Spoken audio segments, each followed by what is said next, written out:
inner radar. Inner radar, okay. Yeah. So inner radar is basically when people go into meditation, into an altered state, or into a certain therapy. At some point, it just takes on its own. It takes a life on its own. And it seems that our consciousness has an actual mechanism to go in and find the things which are relevant to what we want to heal, to what it's like it's there and it wants to come out all the time. But to some means we have repressed into our past, maybe because it was too painful.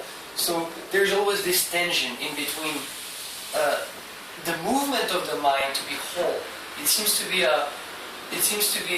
according to his research, and if you take all this anthropology research and a lot of the spiritual experiences, that our mind have this intrinsic experience to move towards wholeness, to move towards this metacosmic void, and the path towards that has many, many different layers of things that we have repressed from ancestral memories, from our birth, from these biographical things.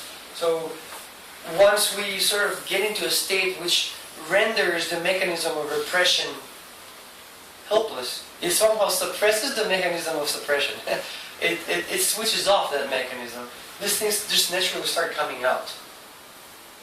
So the point of the therapy is, to slowly turn off different parts of this mechanism and just allow the contents to come out and to be processed consciously. And I have to say, Stanislav Grof is absolutely against using of LSD into recreational purposes. He thinks that the potential of it's widely can be misused. It can have negative consequences, etc., etc. So any questions? Yeah, Tristan? You seem to be focusing a lot on this Mr. Grof from Czechoslovakia. Yeah. Is there a reason for that? Do you really agree with everything, or almost everything, that he... Yeah, I do, absolutely. Yeah. And it's, who else, the work of which other consciousness researchers would you recommend? Okay, so the reason why I like Stanislav Grof research is because it blends in a lot of research about consciousness. Once we start researching different spiritual, mystical paths, we have problems of how to reconcile them, because they might talk about different phenomenology. So his map of the psyche is it seems to be very inclusive. It's very broad, and from this perspective, that's why I like it. And it can incorporate anthropological research about this, and can give a different dimension to this anthropological research. It's very firmly based in over 3,000 sessions over many subjects. That's why I like his research. As to who I can recommend, well, there is a great research on ayahuasca by Israeli psychologist. He's much more skeptical than Grof. He's much more reductionist, you can say, although he doesn't like him to call himself reductionist. But he doesn't want to go, he acknowledges everything which is said here. Basically, he acknowledges. But then he remains to say that there is still a lot to be said. Maybe it's not really that our consciousness is this, we live in this panpsychic reality. His name is Benny Shannon. He did a very good research. It's almost, 300-400 pages book. It's called The Antipodes of Mind. Who else? Jeremy Narby, the anthropologist. He did a lot of research also. About shamanic practices, and mentioned different practices from different cultures. And I think what happened to him was that subjects under LSD or maybe in a holotropic session would experience some sort of a symbology. They would experience some symbols beings that they could just describe, but they didn't know what they are. And then after some research, they found out that, I don't know, this deity belongs to some cult in Papua New Guinea, but this guy never knew about that because he was from Czech Republic. The reason I asked the question is because a book that I read about shamans a long time ago talks about this. It's almost as if it's like sort of regression psychotherapy, and the shaman described it as stalking yourself, as if like stalking prey, but you're actually stalking yourself, going through all of your past memories. And once you go through all of your past memories, you're one. Or something like that. They call it stalking yourself. So Stalking yourself, right? Yeah. Yeah, but this, I'm sort of confused about what you're saying about consciousness. That it doesn't belong to you. I feel quite prescient and aware of that I don't own my consciousness. It's not part of me. And Carl Jung was talking about alcohol, and you're talking about altered states, that alcohol was a lower level introduction to spiritualism. And altered states of mind, and taking drugs of any form or whatever, and meditation, which is a more healthy, beneficial way to connect to your consciousness, that you still don't have the key or the access to your own consciousness because it doesn't belong to you. And that's what's frightening to me. You don't have ownership over it. Yeah. You can gain access to it occasionally through meditation and using drugs, but you don't own it, and it's that past life regression thing. I don't believe in it, but maybe it is 1,000 souls washing up on your shore. I'm not sure. Yeah. Well, sorry, that's my fault. It's a good comment. I mean, the ownership of our consciousness, of our emotions, of our feelings. It's whether we have it at all or we don't have it. It's a big debate about that. And some people say we're just like zombies. You know, we just are these brains encapsulated, and our brains can make us a whole firework for us under drugs or under do some yoga. We stop our breathing. We can do a whole firework for you. But ultimately, we're just an interaction machine with your environment. And that's all there is to it. And you're not in control of anything. That's one. We're just a brain. You're not even a person.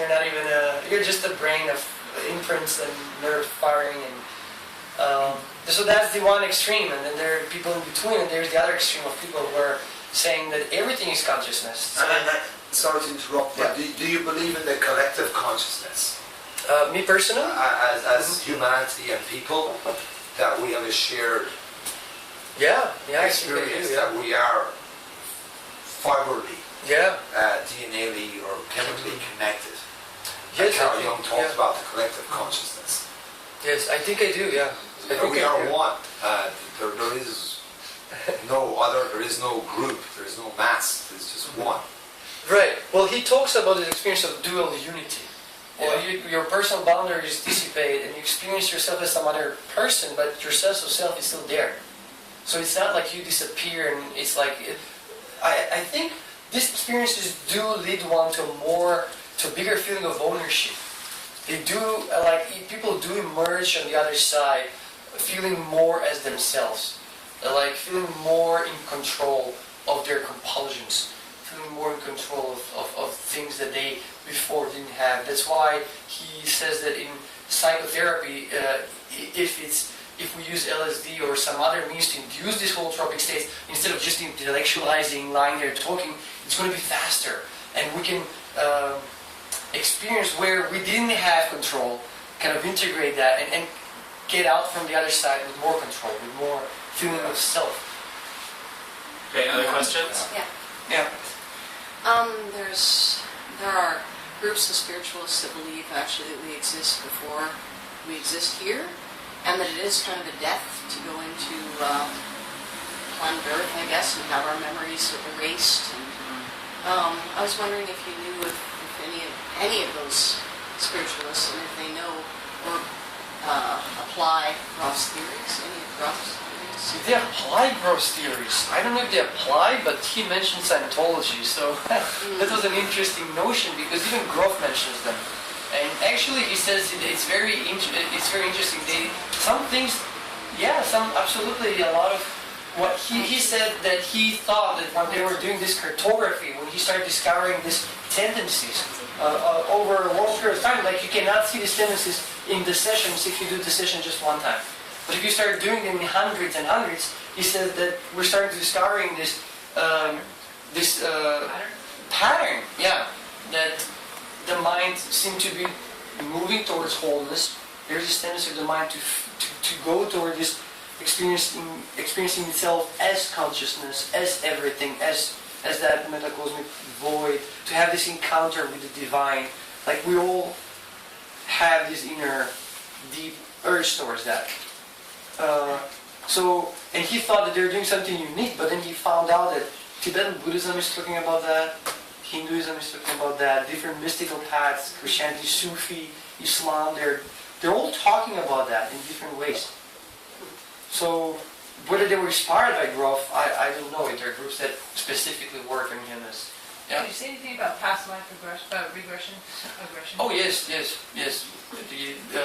does that fit into it? And also, I've always been curious about it. Why isn't in past life regression therapy? Why is it only kind of like a human civilization sort of lifetime, and not maybe like Cro-Magnon man or something like that? It can be. On that? It can be. Yeah. It can be Cro-Magnon. It can be Homo erectus. It can be amoebas. It can be bacteria, different animals. It can be all kinds of stuff. Yeah. Do you believe in past lives regression? You mean regression me personally? therapy? My mother had regression therapy. Okay. And it is quite a traumatic thing to go through. Yes. To resurrect these old past memories that don't belong to you, that belong to another identity. Do you believe in it? Did your mother think? Did she feel it works? Oh, she was the Queen of England, but she was a servant. Okay. But this idea is a Buddhist idea that you continue through life, and you reach nirvana by kind of recorrecting your mistakes, and you get another chance to live again. But I was always kind of mystified by the fact that you were never aware of your past life, that you didn't know your other self. And that seems like I'm being cheated out of. I want to know my other self if I'm born again. I want to have those memories of who I was. I don't want to have regression therapy tell me I was a slave in Nigeria. I want to know now. I want all those memories. Why should they be withheld from you? Right. And you say that they come up in trauma and they come up in your dreams and have an effect upon you.